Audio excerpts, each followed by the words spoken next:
Hi everyone, today is May 7th, 2017, and this is the Duel Assessment, your podcast for Yu-Gi-Oh! Duel Links. My name is GreenRanger. And I'm Decktech. And it's been an eventful week in the world of Duel Links, highlighted by the Yugi Muto event. And this event has brought on a lot of mixed feelings from the community and ourselves. Yeah.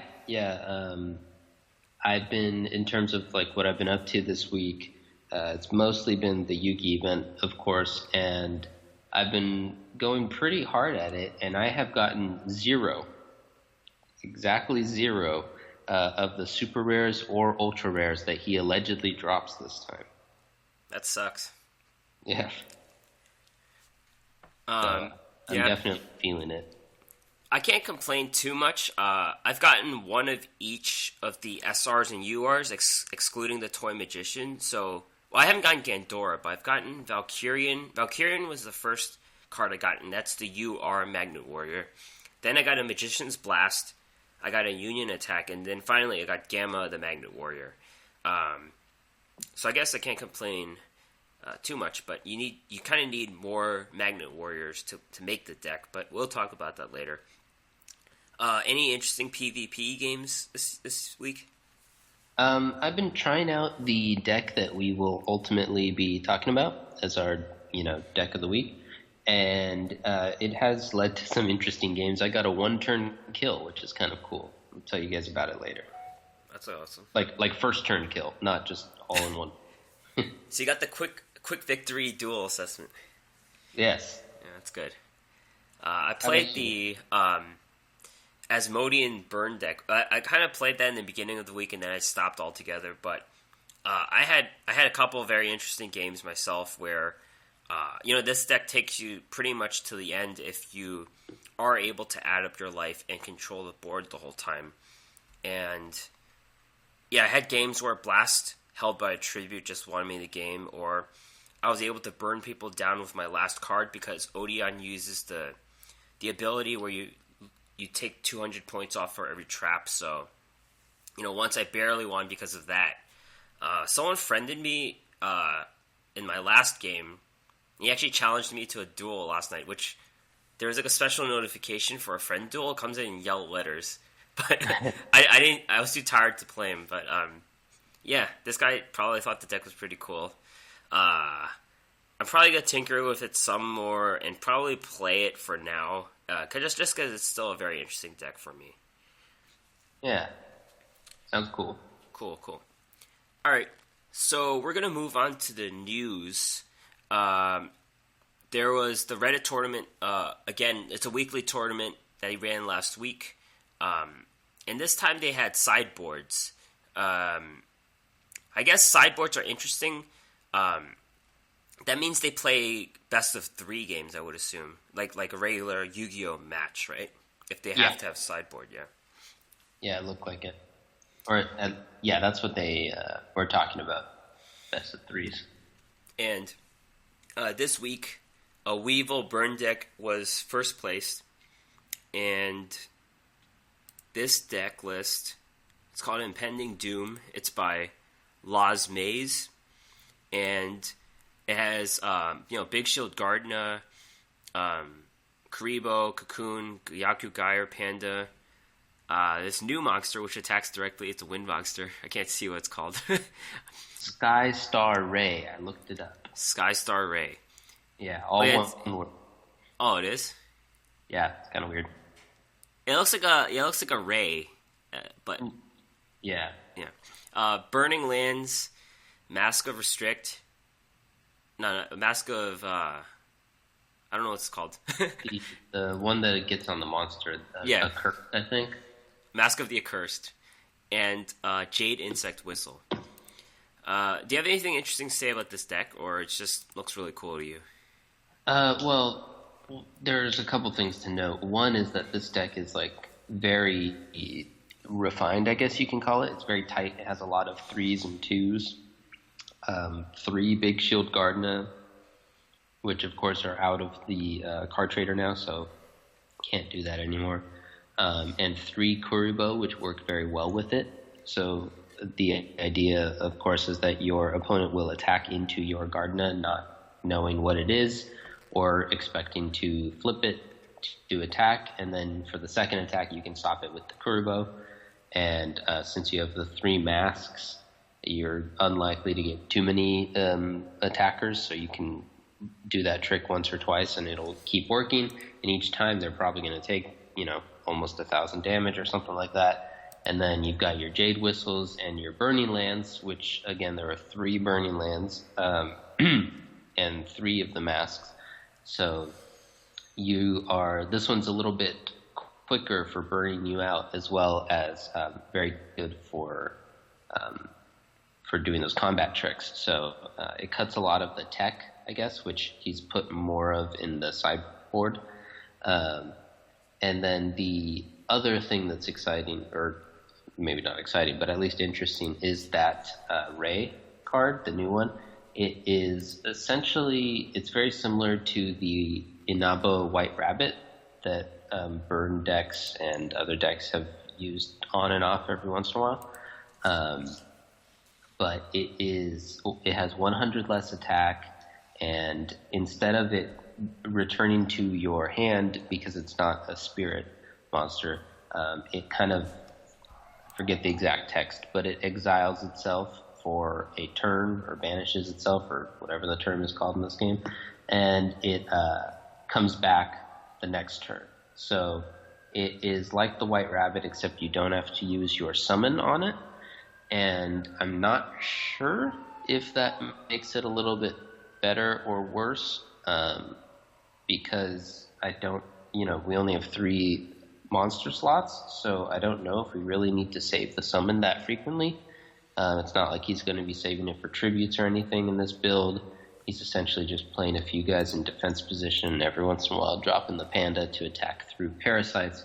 So I'm sure he did it because he thinks that it's worth it to save that summon.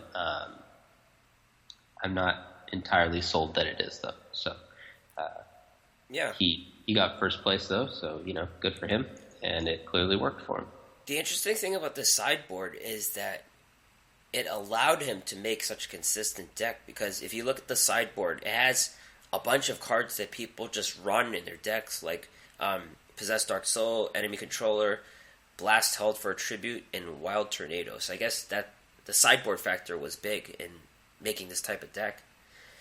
Right, yeah. The tech cards that I see a lot in these Parasite decks include Blast Held by Tribute and Possessed Dark Soul. And I actually remember that one of the champions that in the time that we've been kind of following this tournament, and there were a few weeks before we started following it that it was going on as well, but I remember one of them was also using a Weevil deck, and I think it was the what was her name? The one we were talking about earlier before the show. Lilia? Was she using Weevil? Do you remember? I could check. It might have been her. Anyway, I remember her, or whoever it was, saying that they were using Blast Held by Tribute in their main deck, and it didn't get much use for them. They didn't use it. And so putting it in the sideboard makes a lot of sense for Weevil decks. It was Lilia. There you go. Yeah, it's ran 2 traps, Windstorm of Adequate and Blast Held by Tribute. Right, that's Lilia's build. And this new one actually doesn't run any traps, which is kind of interesting as well. None of the Mirror Wall or Adequate. Adequate could make sense if you don't have 3 Kuribohs, but you happen to have 3 Gardnas or 2 or 3 Gardnas. Adequate has a similar effect. That's pretty solid. Let's talk about the other decks for a little bit. The second place was a Harpy's Hunting Ground deck with Storm and Wild Tornado. Storm... Wait, let's see. So, yeah. Yeah, you got it. And I thought that this list was interesting. Again, it's a pretty tight list. It runs 1 4-star Ladybug of Doom as kind of a more techie card. But other than that, it's pretty much just your main deck and the Storm package. And I really like Storm in this if you think that that's going to be good for the meta, for a few reasons. One is that you can get rid of extra elegant egoists, or egotists. I think it's egotist.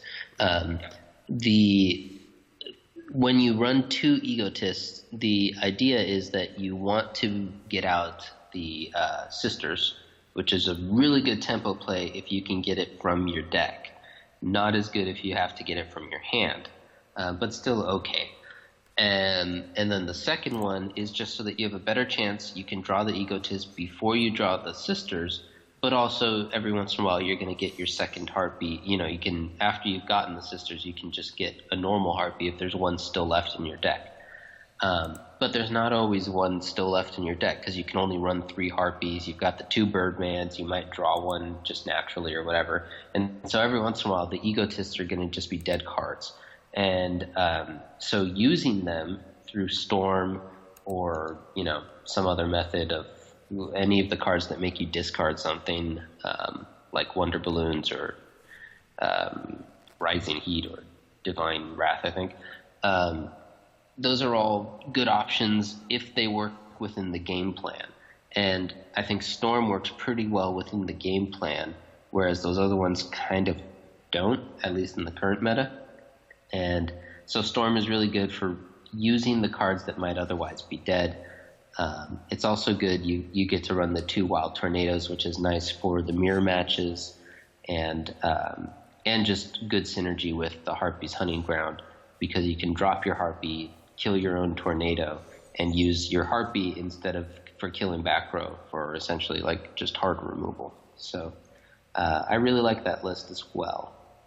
Yeah, Storm is one of those cards that just came out of nowhere. It's been around for a while, and we debated talking about it as one of the cards to look out for. And I guess people are playing more back row cards than just Mirror Wall nowadays, so maybe that's why Storm is coming up quite a bit now as a card to play in tournaments.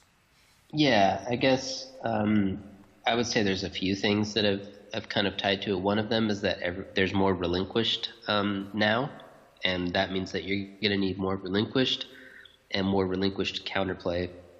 And one of the relinquished counterplays is Skull Lair. So, and that's a continuous trap. So a lot of people have a little bit more.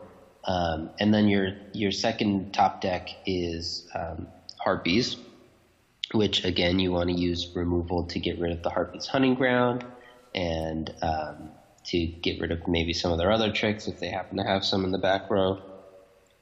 And then the apparently the third deck, because it keeps winning all these Reddit tournaments, appears to be Weevil decks. And Weevil, we were just talking about it, it runs the Burning Lands, it runs the Mask of the Accursed, it runs a lot of stuff in the back row. So killing Weevil's back row is actually pretty solid. And so just this meta, the top 3 decks seems to be pretty solid against them all. And so that's good. And the Wild Tornado synergy is just really good. Oh, good points. The next one is the Venus Shine Ball Control deck, which is very similar from the second place deck we saw last week. But this one, it uses Sky Scourge Endrise, and it also uses White Elephant's Gift. Some of the other cards are Sphere Karibo, Venus, Possessed Dark Soul, Dynamis Dark Witch, Mystical Shine Ball, obviously, Order to Charge, Dispel, Magic Drain, Jar of Avarice. So this deck, it does have a lot of the tech cards, I guess, or the spell removals and Possessed Dark Soul in the deck itself. And the sideboard has Symbols of Duty, Cestus of Dagla, another Magic Drain, and Jar of Avarice. So I guess an extra copy of the trap cards in the sideboard. Yeah. This one's kind of interesting. As we have, I think we talked about last week, I'm kind of lamenting the fact that I don't get to play Venus, just because I don't really have the resources to go in and rebuy a couple copies of the Flame Tyrant, because it's been popping up a lot recently, and I haven't really, without playing it, I can't tell you a ton about how it works, but I have obviously a pretty basic understanding. You pull out the shine balls, and then you use them for powerful effects like Order to Charge and the White Elephant's Gift, and enemy controllers sometimes used as well. The last one also had the Mystic Box, which I like that play. This one does not.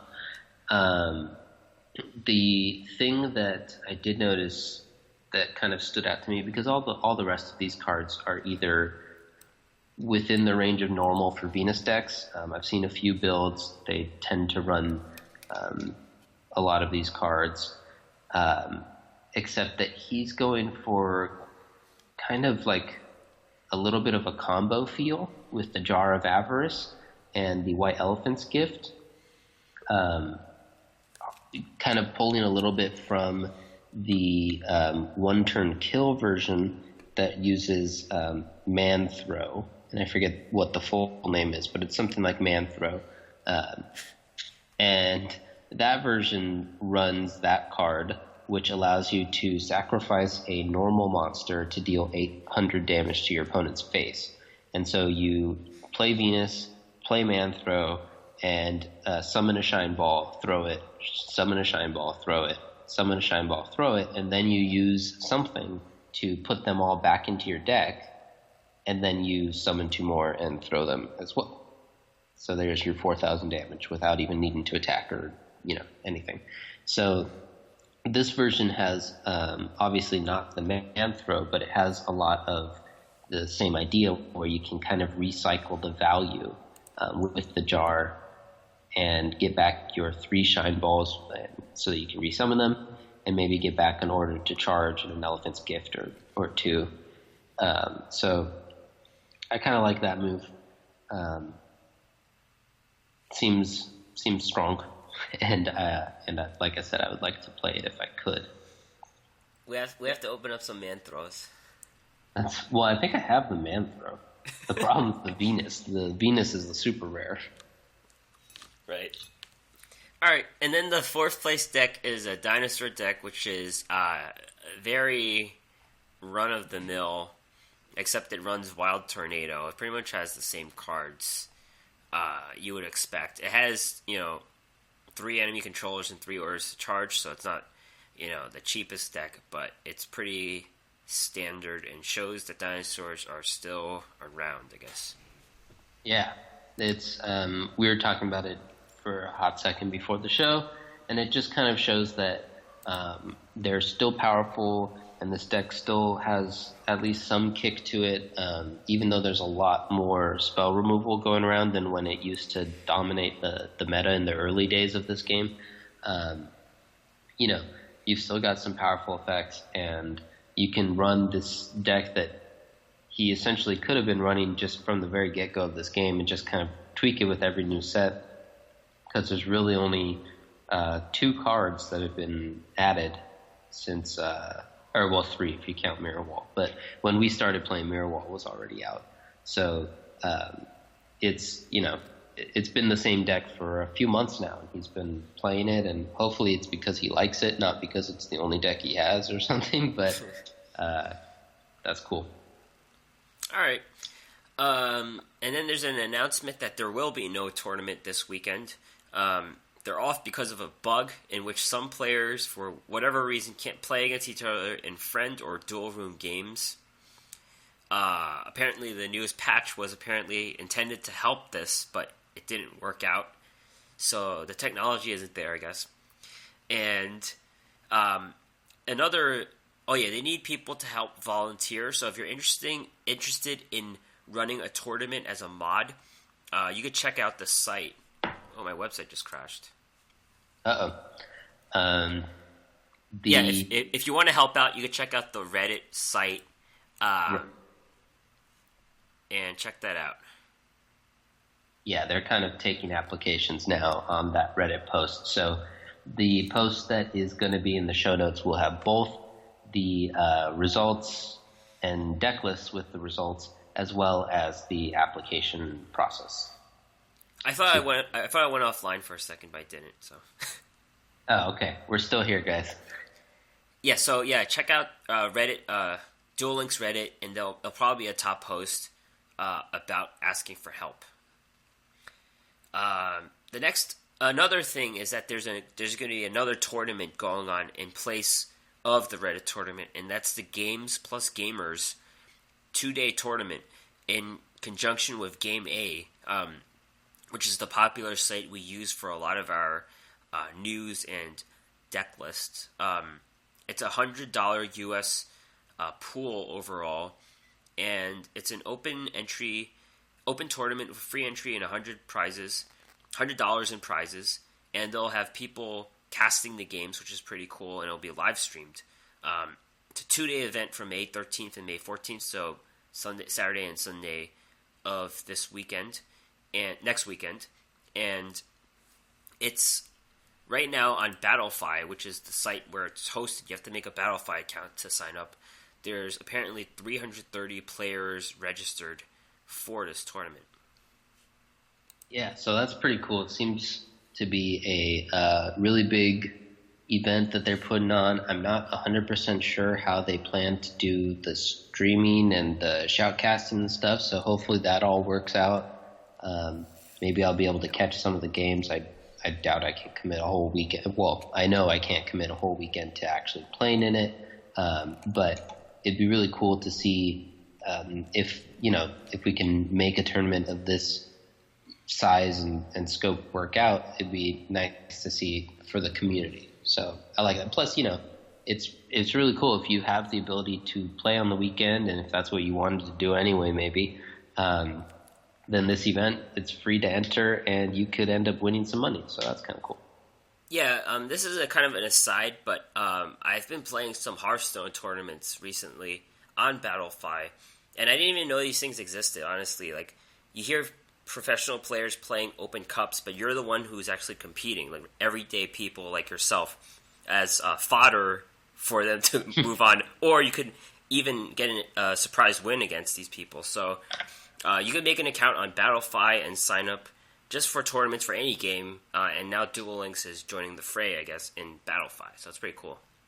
Yeah, and when you clicked on their Battlefy, account, it said that they also have, and I found it as well, a tournament coming up the day before this big one on May 12th, and it's some sort of off-meta tournament in Brazil or for Brazil. So something to look into if you are in Brazil or if you're interested in off-meta. I'm not sure if they've restricted openings to Brazil, or maybe it's just going to be played in Portuguese or something like that, so there's going to be some restrictions in that sense, but that's kind of cool, something to look into there. And maybe you could participate if you can read Portuguese. You could pretend you're in Brazil. Yeah, I mean, the only restriction, well, no, I guess they could do some sort of region lock thing, but I was thinking more likely it's just going to be that all the rules and players are going to be in Portuguese, which I speak Spanish, so that's usually close enough that I kind of know what's going on. Yeah. You know a good amount of the words to make it out, I guess. Yeah. All right. So yeah, that's all we have to say about tournaments for now, and there's just going to be more and more tournaments for Duel Links, so that's cool. All right. Yeah. Actually, to the listeners, if you are in a tournament or putting on a tournament, you can let us know. We'd love to hear your tournament reports, I guess, or maybe give you a shout out if you've got something that's going on you think that you want the Duel Links community would want to know about it. Enter. Yeah. All right.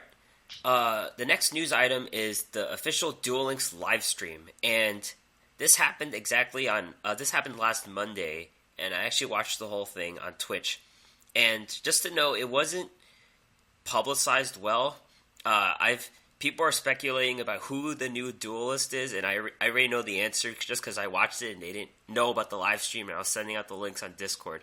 So it's pretty interesting there. It was run by two guys, Vince and Ben.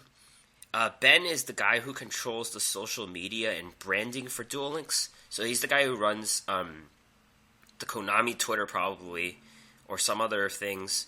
And Vince is a trading card game designer. So he sometimes, he sees a card and he's like, oh, that's in the game. So he doesn't really know. He makes the physical card. So he probably has a huge mind of of all the thousands of cards, but he doesn't really know exactly which cards are in Duel Links. So they were running the show, and there were two main points that were made.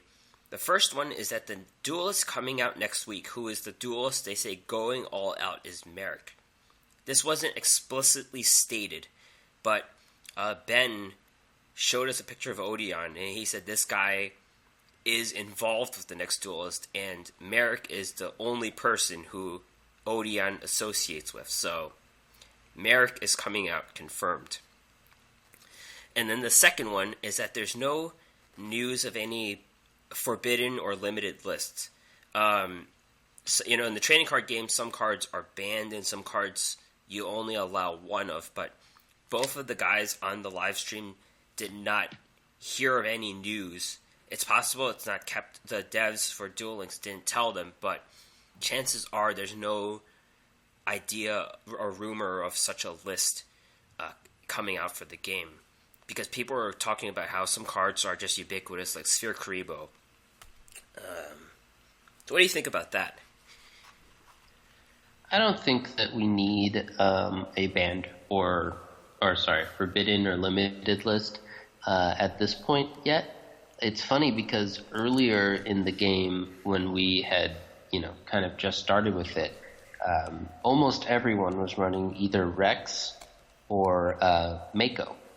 And the one card that stood out the most at that time for possible restriction was actually the Leviathan for Mako decks, because that was just kind of like the most standout, strongest card at the time. And it's funny, and I'm glad they didn't end up doing it, because now Mako sees almost no play.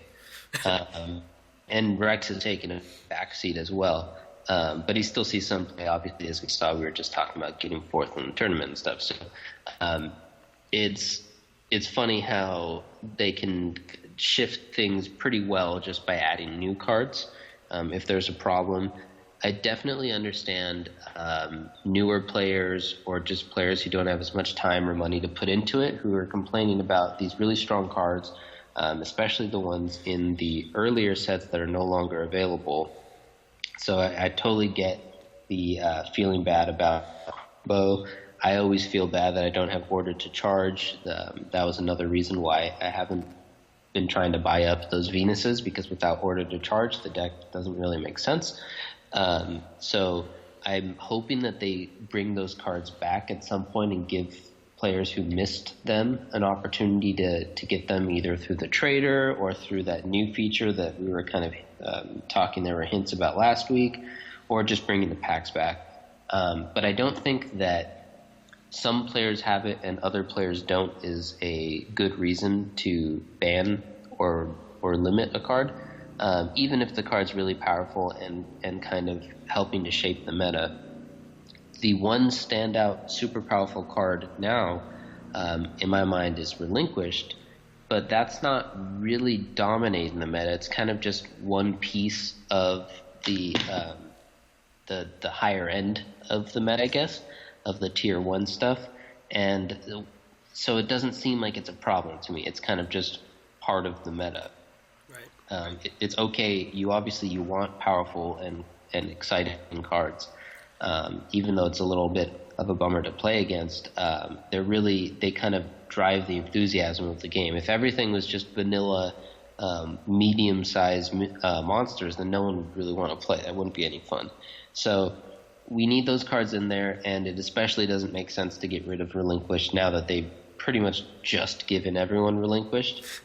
So they're definitely not going to get rid of it anytime soon, and I don't think that they should or have to. I don't think there's anything that needs to be on the banned restricted list now. Were there any things that you were thinking needed to be on there? No. I was just wondering what you thought about it. That's all. Yeah. Some other things they mentioned, these are less important. Those are the two things I mentioned were the main takeaways, but they liked, people in the chat were asking about how to beat Heartbeat decks, so the host said eliminating the league is a very good card for dealing with them. Some other cards they like are Second Booster, Crystal Seer, let's let's see, Bazoo. Talk about Bazoo a little. They talk about all the tutor cards, so Sonic Bird and Senju of 1,000 Hands. They like how the cards release so fast because they say it keeps the meta from going stale. Both guys said that. And it's also interesting that the host mentioned he did not buy any of the Wonders of the Sky packs. He skipped it entirely. He said it doesn't fit his playstyle, and then you see his account, it's like 80 packs still there. So he did not buy any of those. So I don't think any of us have gone through that strategy just because we like getting some of the cards. And Wonders has some really good cards. But yeah, it's funny that he skipped Wonders because Wonders to me felt like it was trying to make up for the fact that they had just gotten rid of whatever the first one was called. And so, because it kind of had a lot of just kind of basic, all around good cards that just worked in a lot of things. Obviously, it emphasized like Harpies and so it had an emphasis, but it was for the most part just good cards. So I'm a little bit surprised by that, but I'm not surprised that players feel like some players feel like they need to go all or none in sets. Yeah. Because when sets are released that quickly, you might end up buying like 50 packs and then still not getting that one card that you wanted. And so now you're out 50 packs and you don't really have anything to show for it. So, that could be a bummer. And when they release stuff this quickly, that could happen. So, I have not tried that because I like to try out every deck that I can when they come out, both just because that's fun for me and so that I could talk about it on the show. But I could understand why some players feel like it's a good idea to just like, you know what, this pack doesn't really have anything for me, I'm going to skip it. For a long time, I was actually skipping Chaotic Compliance until I saw this deck, and then I decided that I wanted to play it. And so I just ruined that whole plan. But I had saved up like 2,300 gems or something like that and ended up putting, I think, all of them into Chaotic Compliance. Yeah, I guess I'm more of the extreme end. I still don't have Mirror Wall because I didn't get into buying all of Neo. I don't know what that deck is called. Neo something. Impact. Neo Impact. Yeah. Just because I just buy the new ones when they come out. So now I just buy a little bit of everything. But it's interesting to see that some people do that. I didn't know that people did that, like skip a whole set. But I guess he did that. And they also mentioned that there's going to be more streams on the Konami Twitch page down the line, and they'll be looking for volunteers to do cool things, so keep your eyes peeled. Overall, not a lot of people watched it. I would say the max, there were like 60 people max at a time in the Twitch site. So if they could do a little better job, I guess, disseminating the information, just because this Merrick information is just very limited knowledge to people who've heard about it, like the 60 people who tuned in and told everyone. So, keep your eyes peeled. I think they're, and it sounds like one of the guys there was the social media guy, so maybe next stream we'll be able to tell him to his face. But I think that the Konami page would make a lot more sense if they had like their own social media like presence, not to get too off topic, but a lot of these companies have kind of developed their own social media character. Very notably nowadays, Wendy's is kind of the sassy, company. And I think that it does a really good job of getting that brand out there. Konami's current Twitter is essentially just retweeting mentions about Konami, which is cool. We've gotten a few times, we've gotten retweeted, which is always nice when Senpai notices you. But it seems like it would do them better if they had their kind of their own character instead of just retweeting mentions and events and stuff that they have going on. So right, and Konami is heavily tied to Metal Gear Solid. It's probably one of their most famous franchises, and that gets mixed in with the Duel Links. And they were late for the live stream, and they were showing a Metal Gear Solid 4 cutscene. So it kind of mixing in both the two games kind of, I guess, dilutes the impact of Duel Links news to the public. Yeah. All right, so we'll keep our eyes peeled for future live streams. All right, let's get to the main meat of the issue of Yugi. How do you feel about him? How do you feel about him? And how do you feel about the event? How do you feel about the cards? Yeah. Yeah. So there are a few issues I think have made it very hard for people to get cards. One, they decided to make Yugi spawn on some sort of timer to get off of, in which you can just challenge Pegasus whenever you wanted. And this is the way that the Yugi event has gone the past 2 times, I think. At least the last time. I'm trying to remember how many times the event has gone. But I think this is how the event always goes. So that part's not surprising, but except for maybe people who have not done the event before. And it is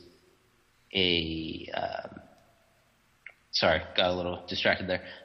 The event can be disappointing in that sense, where you went from one where you are always able to access what you want and you can just kind of keep trying until you get it, to this one where you just feel like you're at the whim of the event. The other problem is that they made Yugi harder to farm. And they did that by giving him Kuribos and the bounce effects and stuff. And so we were talking to one of the listeners, and it's really hard if you don't have Abyssal Designator, because then you can't get rid of the Kuribo except by attacking. So you kind of have to have a whole different game plan than the farming strategy. And then, of course, myself and a lot of other people, the first time we played it, I tried to try these things without looking it up at least a couple times. So the first time I played it, I was using the Vassal, and I union attacked the Vassal and stuff because I got a few union attacks the last time, and he used the Kuribo on me, even though that had previously been a bug where it didn't work. So it would have been nice if they announced that they had fixed that bug. Because that ended up just wasting that one. I went from what would have certainly been, especially with the campaign boost, certainly would have been a chest, went down to like a 2 or a 3 because of that. And so that was a bummer of a surprise, I guess. And when you couple that with adding the Kuribos in there, it makes it a little bit of a tougher farm. And then the third issue is that the drop rates have just been abysmal, like we were talking about. I've been getting wrecked by it. It's hard to estimate exactly, how many chests I've opened, but I look for him every time I open the game, so I probably play him a handful of times a day. Most of those farms are successful. Most of the successful ones I end up with 8 chests. Every once in a while I get a 7. Every once in a while I have to give up on the farm and I end up with like a 5 instead or something like that. But for the most part, it's 8 chests, and I've gotten 0 of those chase cards. So you were talking about the magnets. They have this they have to work together, so you need a lot of them. So it's kind of weak that they're not giving you those cards.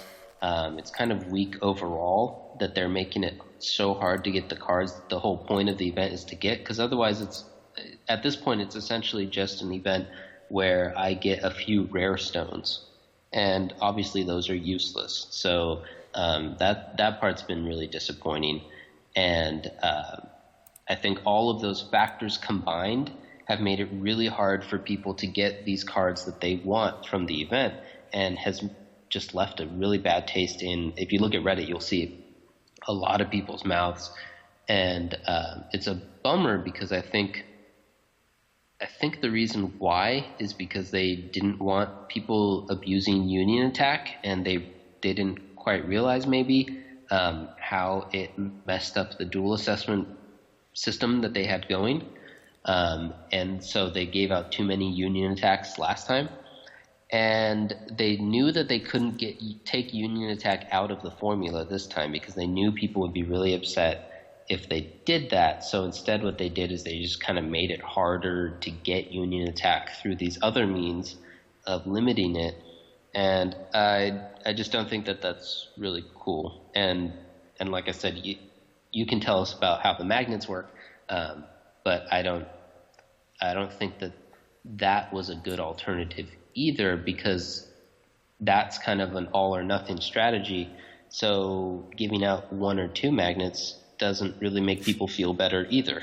And so you've got this situation where people are just kind of unhappy generally. And the one mitigating thing is that they have the extra duel rewards campaign going on at the same time. So once you figure out how to do the farm, your farming decks can be a little bit safer and like more tight.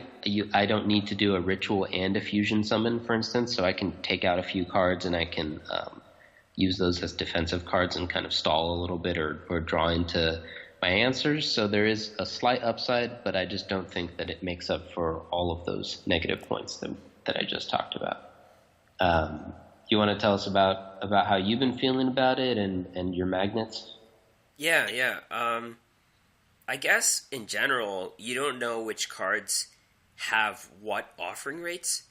I mean, you assume that all the SRs are the same or all the rares are the same, but sometimes it doesn't seem that way, especially with Kaiba and Enemy Controller. But for this event, obviously, Gamma, the Magnet Warrior, is an SR, and that would limit a lot of people from building a complete Magnet deck just because you would want 3 of each card for consistency. Like URs, I don't know if they're supposed to be rarer than the SRs, but I've heard of people getting 6 Valkyrians and 0 Gamma Warriors. So, yeah, I was unhappy for a number of days when I got nothing, but then I got stuff, so I guess, I can't complain too much. I got another Union Attack, so I have 2 now. But I will try to keep getting Valkyrian and Gamma just so I can make a run at the Magnet deck. And I already bought Delta from the store, so that's pretty much a waste of... I bought 2, so that's probably now you really got to get it. That's probably a waste of 120 Earth Stones combined. And then the UR Stones I don't really use, but... Anyways, let's talk about the Magnet Warriors. So, at their core, the Magnet Warriors are sturdy, normal monsters with a lot of stats. And what I mean by a lot of stats is sometimes you have a beat stick, they have low defense. These Magnet Warriors, they come with 3,100 or 3,300 points combined. So, the points are not good enough for standalone value. The beta, 1,700 attack, you can use them in some decks. 1,800 defense or Gamma, you can use them in stall decks. But they work together as a unit for Valkyrian the Magnet Warrior, which is a 3,500 attack, 3,850 defense monster, which you can special summon by tributing the 3 Magnet Warriors in your hand or graveyard. And once Valkyrian is on the board, you can tribute him to take the 3 Magnet Warriors you sent to the graveyard and send them back to the field. So this is a special summon, and you could basically use those guys to attack, or you can use them as a tribute. So you could try to cheese out a 2 tribute monster that you normally would have trouble summoning. So that's the main use of Valkyrian. And then the deck works in that they have normal monsters. The Magnet Warriors themselves are normal monsters. So you can use things like Heart of the Underdog, Orders to Charge, Symbols of Duty, any of the normal cards to make summoning the big guy easier. And obviously with 3,500 attack or 3,850 defense, it's pretty powerful. Delta the Magnet Warrior, the one you buy from the store, kind of mitigates the issue of Gamma. You can, when you summon him, you can send 1 Magnet Warrior from your deck to the graveyard, and once you have 3 Magnet Warriors in the graveyard, you can banish them and summon Valkyrian from your hand. So this kind of works in that you summon them from the graveyard instead of the hand or the field. So you basically populate your deck with the Magnet Warriors, and then you bring them out. And then you can... Well, you can't split them up because you banished your Magnet Warriors. So this is just an easier way of getting the big guy out, not really caring about the smaller ones. You're discarding them. So that's what Delta does, and he's available in the store if you want to use some of your UR gems. But you do want at least 2 of the Magnet Warriors, Valkyrian and Gamma, and you probably have 9 or 10 of the Alphas and Betas, but just having 1 of each really hurts the consistency. Like, you're fishing for that 1 Gamma, the Magnet Warrior, in your deck to try to special summon, and it's going to be tricky. If I get 2 of them, that would be great, but I'm going to have a suboptimal deck otherwise. Yeah, that's good. I like the point about the support cards. You can use those normal support cards, a lot of which are really powerful, and we see them in the Harpies and in the Dinos and in the Shine Ball deck, so that's cool. Yep. All right. Another news item is the new duel quiz called Duelist Challenges. These will be running next week, starting on Tuesday. Yeah, Tuesday to May 9th to May 15th. And from what we can tell, this isn't affiliated with a new pack, but it seems like it's different from a new pack, right? Yeah, I was just thinking, and we were talking about this as well a little bit, it would be a really weird way to announce a new pack. And they've done weird things before where they've kind of just snuck packs up on us, and, so it's totally possible that this is related to a new pack. But the fact that this would be a poor way to announce a new pack, and the fact that we're calling it something different, both make us think that it's probably not going to be tied to a new pack, but some sort of separate event or something. And they say you're getting cards from this. Normally with the dual quizzes, you get like 30 gems or something like that. Or is it 30 or 15? I forget. But they say you're getting new cards. So you definitely should do them, because you're probably getting like 1 card each. And they could be strong if you're getting like 1 card each. Alright, so let's talk about legendary duelist farming. In the shuffle, Lost in the Shuffle of the Anger of the Yugi event, you are getting 1,000 extra duel assessment points for every duel you play. So you're getting an extra chest on average. You are getting an extra chest even when you're losing. So it makes it a good time to farm the legendary duelist for cards you don't have. So we could go through like a basic idea of how to farm each legendary duelist. Yeah, I think we can do a little summary of each. All right. Do you wanna start off? Yeah, sure. So with Yami Yugi, you could farm him with Cerberus pretty easily. He doesn't really have anything that disrupts it or flips it over. No great rewards, but Mystic Box seems pretty good. He shares gate keys with Odeon, so you have to consider what color. I think he uses the black keys. Yeah. I could do Kaiba too. Kaiba is really tough because first of all, he has the strongest 4-star monster in Force Raider, so you can't outright beat him there. But he gives an enemy controller. He also has a lot of enemy controllers he uses in the game, so you have to run Ryoku Field, and he also has DD Warrior, which banishes your strong monsters. So the strategy I use is Agent 07, which negates all monster effects. And specifically, you want to get a Bubonic Vermin out, and he attacks into it, and then you can flip him, and you get 2 copies, and you can get your Agent 07 in, and that's the game, pretty much. Sometimes you have to set your Ryoku Field, obviously, and use Soul Exchange, but it goes into Union Attack and Vassal, and that's get pretty good score there. Nice. Another method that was discussed, I think we talked about it last time, for farming him is you can use the Yugi ability, Destiny Draw, and you can use golden apples, and essentially you're just stalling out the whole game until you can make a big Union Attack Vassal as well, and it works because he has nothing bigger than Blue Eyes. So if you golden apples the blue eyes, then he can't attack into it to kill it with anything except for the DD, and he doesn't like to do that unless he has lethal outside of that, because then to do that he has to take like 1,800 damage or something like that. So he doesn't like to do it unless he has lethal. So you can usually stall out for a big chunk of the game or the entire game if you happen to golden apples his blue eyes.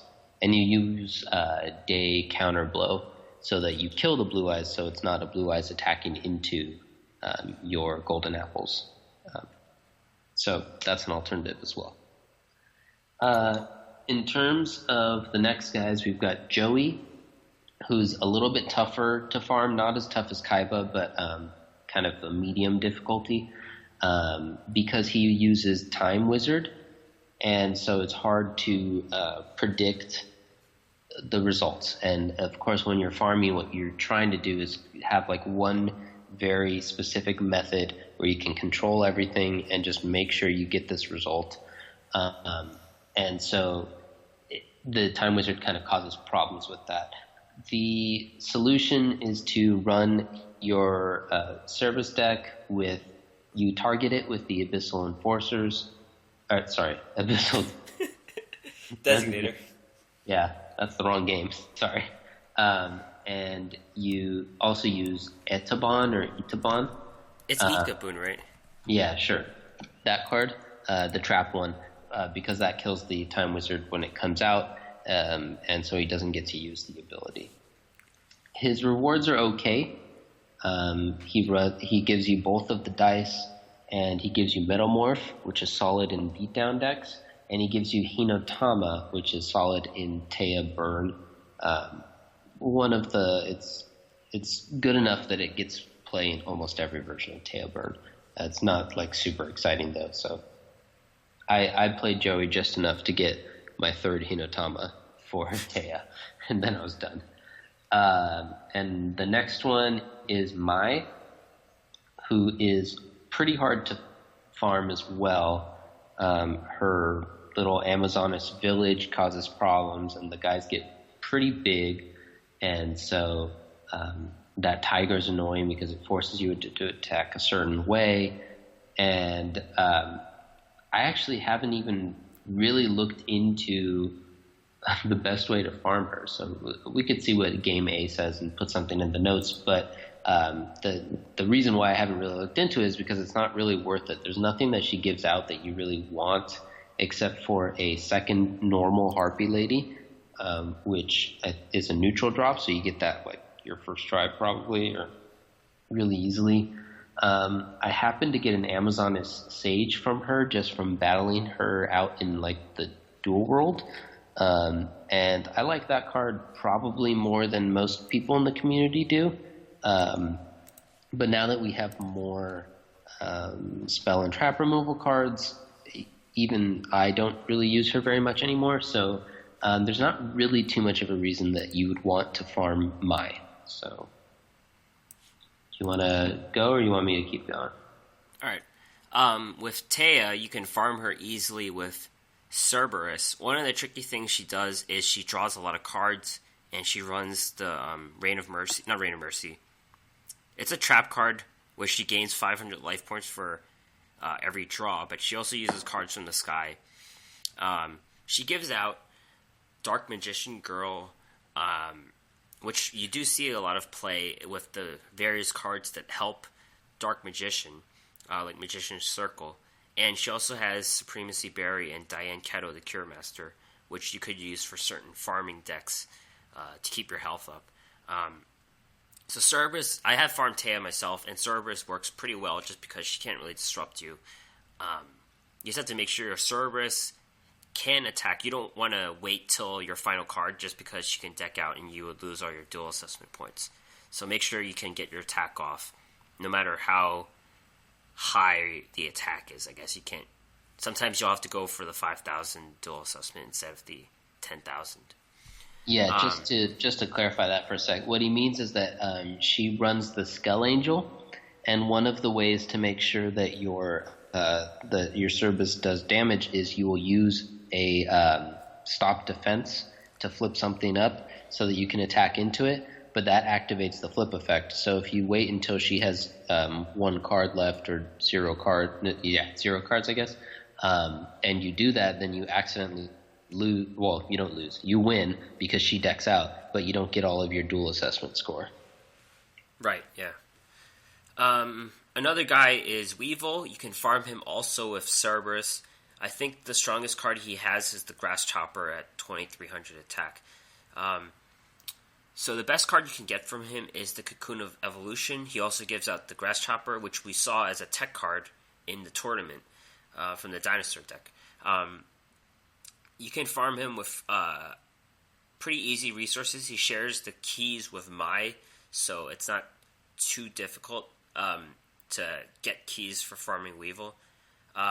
Is Cocoon the main get from Weevil? I think so. Else? Yeah, okay. I think it's mostly Cocoon, and Grass Chopper is solid, and it's also a Gemini. So if you're trying to make that Gemini fusion thing work, you might want Grass Chopper as well. Right. All right. Rex is next, and he is super easy to farm. You also use Serve for him. This is why, of course, it's always unclear as to who our listeners are, so you guys might know all of this. But a lot of people recommend that you get Serve and Ryoku as like your first cards from the card trader. Well, maybe not your very first one because you have to get a card really early in the stages. So for that one, you might just get a really cheap card. But what you're saving up for initially are those guys. And that's because they're really good for farming purposes. You notice that we use it in, I don't know, like 6 of these 9 guys. So it's a very solid technique and a good investment in that sense. Rex is really easy to beat with it. He doesn't really give you any trouble. His dinos are essentially he's running a bad version of the dino deck that people run on the ladder. And so he doesn't have the order to charge or anything. He mostly just has vanilla guys that are pretty strong. So if you just buff your Serb up a few times, he's out of range and he can't do anything to disrupt you, and then you win. His drops are pretty good if you want to play the Dinosaur Kingdom because he gives you those the core dinos, the 1600 attack ones, as well as the fusion one if you are running that version of it. They're all rare drops, I think, so you should be able to get them pretty easily. Next, we've got Mako. He's kind of medium difficulty to farm. He's got a few tricky things, including something that can attack directly, so you have to be careful with your life points. He gives out but you can use Serb against him as well, as long as you're careful about it. He gives out Legendary Fisherman, and you need that for one of the late stage missions that I've not yet gotten to, but I've seen a few people complaining on Reddit that they destroyed their Legendary Fisherman because it's not very good and they wanted the gems. So this is one way to get it back. He also gives one of the better Gemini monsters. I forget what it's called, but it's the water one. And it's a 4-star that the Gemini effect is that it can have 2300 attack. So that's pretty solid. Alright, Bandit Keith. It's hard to farm him just because he uses second coin toss, and then he has the Twin Barrel Dragons, which destroy anything. So it's like a 50% chance of destroying something, I think. Close to 50. Well, it's not really 50. It's like 37. But anyways, he has a card called Rare Metalmorph, which is a really good machine card. It gives the monster 500 attack, and also it makes them immune to a spell for like one-time immunity to a spell. So that could counter any type of spell, like Order to Charge or Enemy Controller, for example. The deck that I see online has a Union and Attack deck with Temple of Kings, Mystical Beasts of Circuit, and they also run the card called Magnetic Mosquito, which is a flip monster and destroys all machine monsters on the field.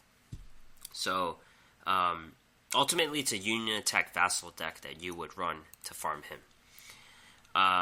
He also gives Goblin Thief, which is a pretty good burn card because it heals you while dealing damage. Shizu is a very tricky farm as well, just because she has the power Gravekeeper cards in her level 40, and also a card that flips monsters.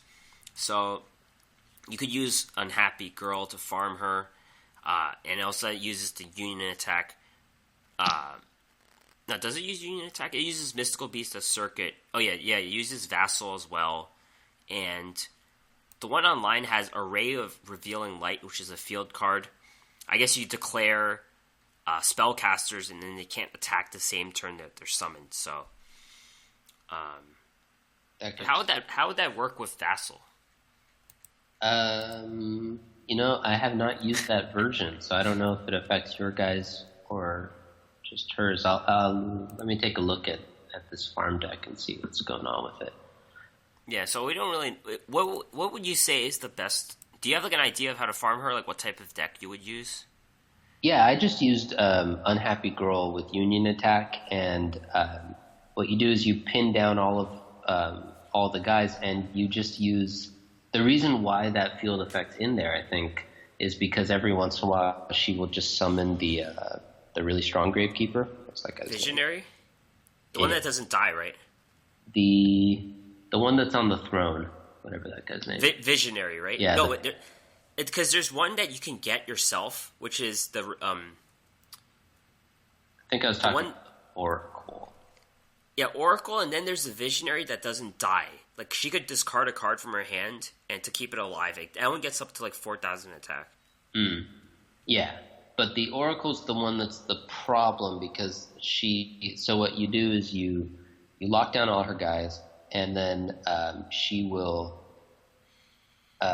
sacrifice or tribute them all to it, and it gets a bonus for each thing she tributes. So all the guys you locked down just now are used to make your Unhappy Girls into 0 attack and to buff this guy's attack and to do some third thing.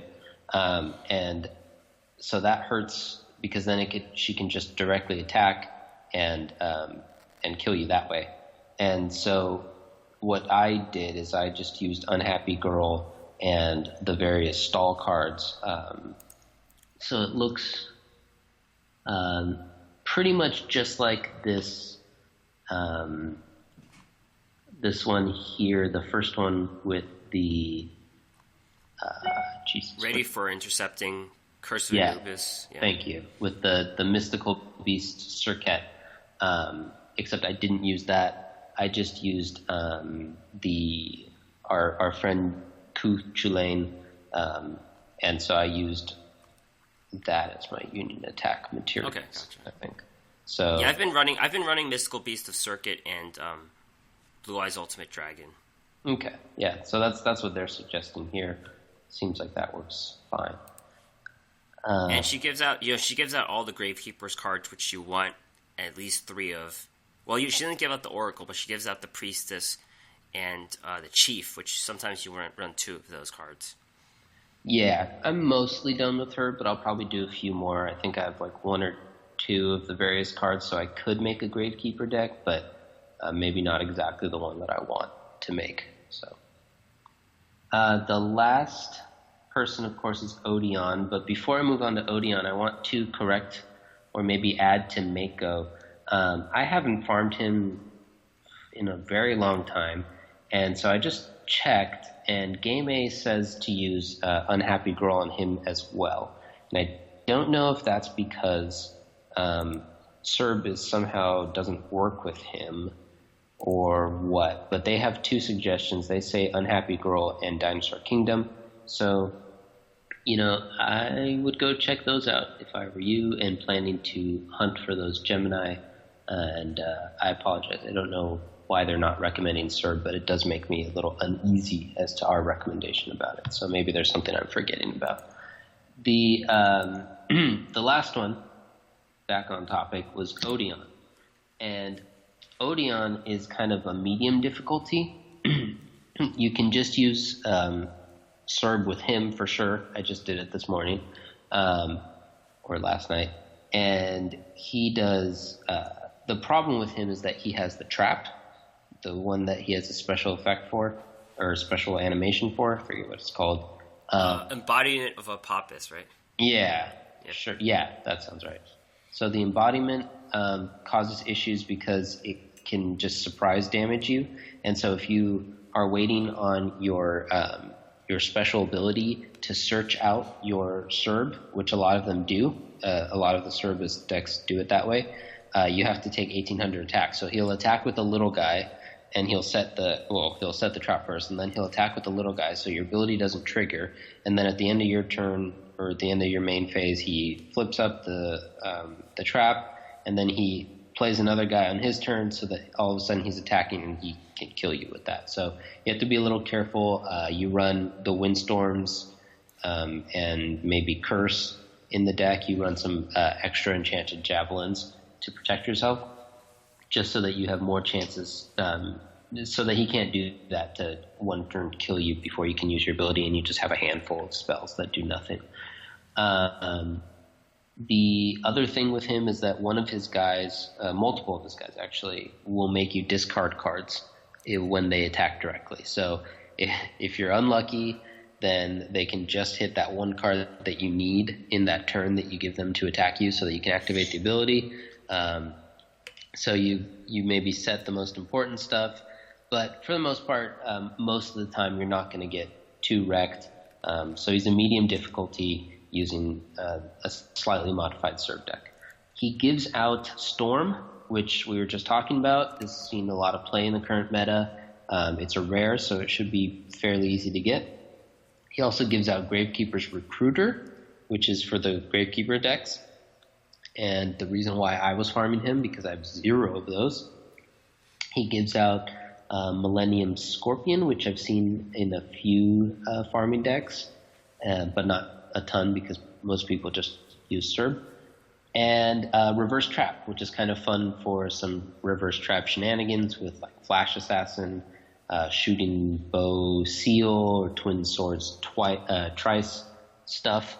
I believe that one of the decks we had talked about a few weeks back had a cool Shooting Star Bow Seal and Reverse Trap combo. So that's fun. You get to attack directly, and you get a plus 1,000 attack. So It's pretty interactive. yeah. So this is just the guideline, and you could check out Game A. And sometimes I find it useful. You look into the comments section. The comments aren't always useful, but sometimes someone comes up with a better deck in the comments section, and people say, "Oh, this works." So you can check that out too. Multiple sources for farming decks is cool. Third-rate Duelist this week, us, and the Yugi Muto event. We've both been distracted or not paying attention when we were farming throughout this event, which kind of messed up our duel assessment points. What are some things that you did that messed you up? Yeah, so we were talking about how this one's a little bit harder, and so you can't quite go on autopilot as easily. And and so I remember one of mine, like, my wife was asking me about what shoes she should wear in the morning. She was going to court. She's an attorney as well. And so it was actually important, that she dress up nicely. So I'm like, I just woke up trying to do this farm, and I'm thinking about shoes. I'm like, I don't know, man. And I ended up messing it up somehow. I forgot to use my designator, which I had previously set. I forgot to activate it to get rid of the Kurobo or something. I know one other time I also just forgot to summon my koala. I'm running Big Koala as my buff mechanic with Fusion It and then Gift of the Martyr it into the Vassal, and I just forgot to summon him on the second to last turn, and so I had just all three of my monster slots were full, so I couldn't. And I would have had to summon 2 guys anyway because I had to summon the Vassal and something to make the tribute happen. So I derped up in that way as well. Oh, and one time I misclicked and I accidentally activated my Curse of Anubis after I had played my Vassal in response to my own Martyr or something like that. And so tapped my own guys so that they couldn't attack, and I'm like, cool, good move, me. Oh, man. How about you? Yeah, I messed up a few times. Yesterday, I was about to fall off my chair or something, and then to get my balance, I was also about to drop my phone, and to get my balance, I clicked on Auto Duel, and they wasted Abyssal Designator, which cost me some points. Once, my thumb was over the deck, and I forgot I ran out of cards, so my board was full. I didn't get to summon the Piranha army, so that messed up. There were other times when my board was just full, and I couldn't play anything because they didn't destroy my unhappy girls, or I played too many of them, and then that happened. There was a farming incident with a Shizu, or I forget who, but there was Gift of the Martyr. I was going to tribute my...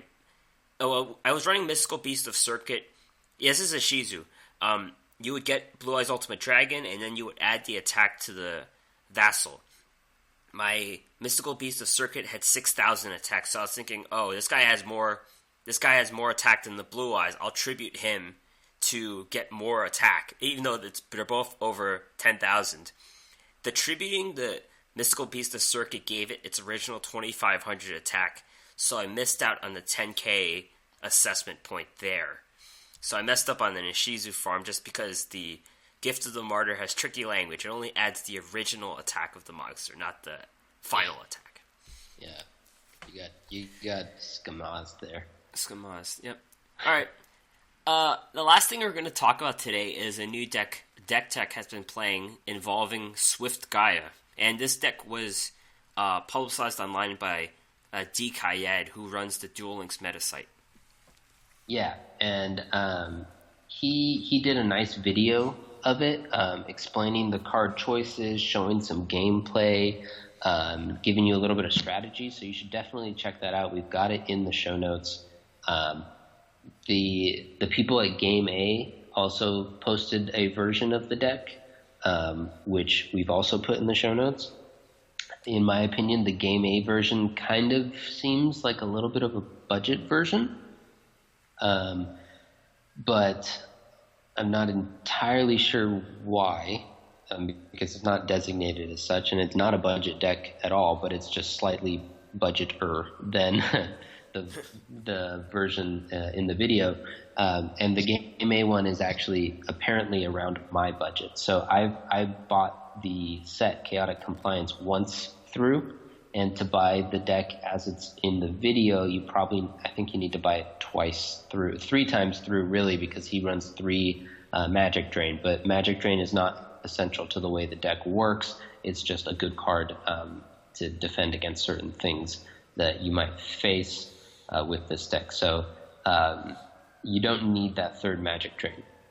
You can buy the set through just twice, but that's still more than I was able to put into it. So with 1 buy through, you can get 2 of the double summon, and you can... Is everything all right over there? Did you die?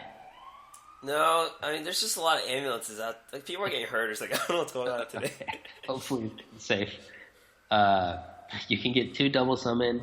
I've got 2 gateway to chaos as well. You get the Swift Gaia is kind of what the deck's built around, from leveling up Yugi to 35. And so the deck is, you've got Swift Gaia, you've got Flash Assassins, you've got Theban Beast, I think he's called. Yeah, Theban Nightmare.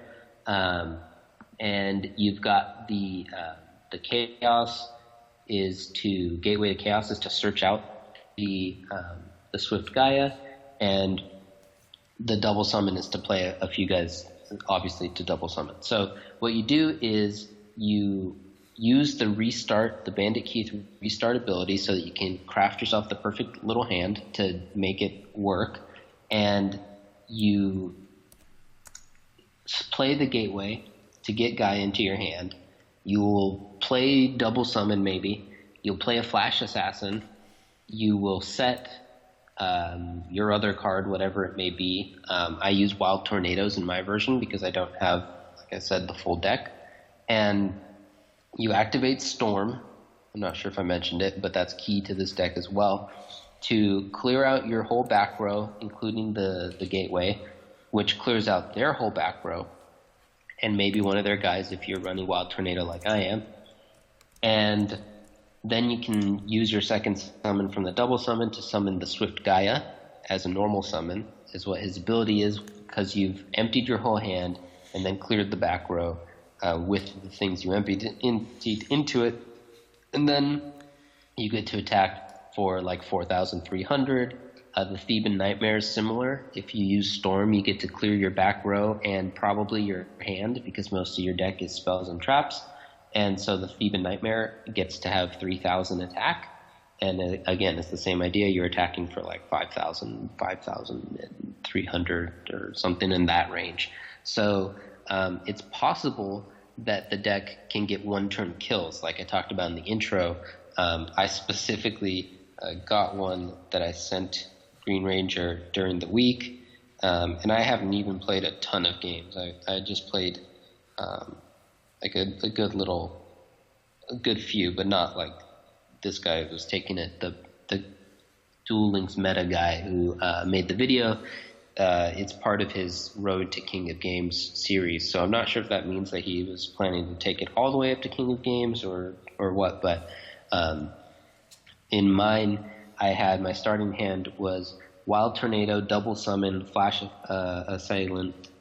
Oh, I was calling him Assassin. Flash Assailant and Storm, and then I drew a second Flash Assailant. So I played the Double Summon to play the both of the Flash Assailants. I set the Wild Tornado, and then I used Storm. And you don't actually need to have any targets or the right amount of targets for Storm. The thing that Storm does is it just you destroy all of yours, and then you pick up to that amount on their side. So he actually hadn't set any things. This was early in the silver because I hadn't done any PvP, so he was kind of a newer guy. This poor guy's probably just uninstalled the game. And so I killed his one face-up guy that he had played with the Wild Tornado, and so my Flash Assailants could attack for 2,000 each. And so that was very fun and interactive. The deck also, it's not just like for that combo purpose. You can also just play these cards, and frequently a first turn play will be something like set a monster and set two spell traps or something like that. That's what a lot of people do on their first turn, especially if they're going first. So if you are able to clear that back row and play something with like around 2,000 attack, up to 3,000 attack, a lot of decks just can't deal with that. And if you're playing off the top and you're drawing your monsters, they're going to keep being 2,000, 3,000 attack monsters. And so a lot of decks, he shows in the video a little bit how even if you're not just like doing a combo victory on turn 1 or turn 2, a lot of decks just can't keep up with losing their first turn worth of spells and also trying to fight these really big monsters.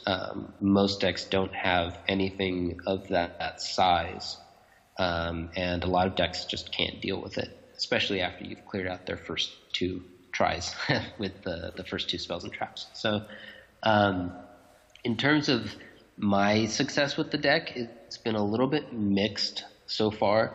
I think a very important part of it that I'm still trying to figure out exactly is when to use restart and which hands you want and which ones you don't. Because you have to kind of predict exactly what you are going to do on your first turn and try to predict what you are drawing off the top and how that might affect it. And probably your second turn as well, because you're not always planning just to win on that first turn. Most of the time you're not winning on that first turn. The deck's also a little bit awkward on turn if you have the first turn on turn 1, because the Theban Nightmare has very bad defense, and Flash Assailant has okay defense, but you have to set your whole hand, and you're usually not going to get Gaia on the first turn, so you don't have a ton of options on the first turn. You might just tank the first turn to the face. It plays a little bit like a solitaire deck in that what they do is less important than you just having the right draw, because when you have the right draw, you can beat almost anything and almost any draw from them because you're clearing their back row. You might have a wild tornado to kill whatever they played, and then you're playing 2 beat sticks and just going face. And in the speed duels format that we have, the only thing that can get in the way of that is maybe Kuriboh. And if you wanted, you can run the smoke grenade, the goblin smoke grenade or whatever, smoke grenade of the thief to get rid of Kuriboh. I had it for a little while and decided it wasn't really worth it. The Game A version has it in there still. I don't think the video runs it because the video is a little tighter. It's like a tight version of it. So, yeah, I would say that that's pretty much the deck. We have the links, like I said, and I'll post my version as well. Wonderful. Do you have any shouts this week? We got to give like a joint one. I know who to give it to this week. Oh, well, why don't you take the joint one? I don't really have a specific individual one. Yeah, we give a shout to Vegas Canuck on Twitter, who is sharing his love of card games with his kids. I guess you interacted with him about helping his daughter build a deck, right? Yeah, I tried to. He was actually the one who I was talking about before with the Abyssal Designator issue in the farming, and he was lamenting that it's kind of tough to farm Yugi without the designators, and so they were using like a beatdown method just to kind of force Yugi into using them, and then that ends up with slightly less dual assessment points. I gave him a few options. I told him where to find the designator. I'm sure they'll get them eventually. It's just from the standard Duelist. So, like you said, it's really great that he's sharing this game with his daughter. He says that they're playing both the physical and the digital version. So, seems lots of fun. And we're glad that you guys are listening. And we hope that you continue to listen and continue to reach out if you guys need help or have questions or whatever. We're down. Yeah, it's all great. So that's going to be it for today, unless you have anything else to add. No, just our various, find us on. Find us on iTunes and Stitcher. Our podcast and website is theduelassessment.wordpress.com. Send us emails at theduelassessment@gmail.com. And you can find us all on Twitter, our shared account, where I only post GIFs, I guess, at duel_assessment, GreenRanger HS, and you can find Decktech at HS Decktech. All right. See you guys next week. See you guys. Have fun playing.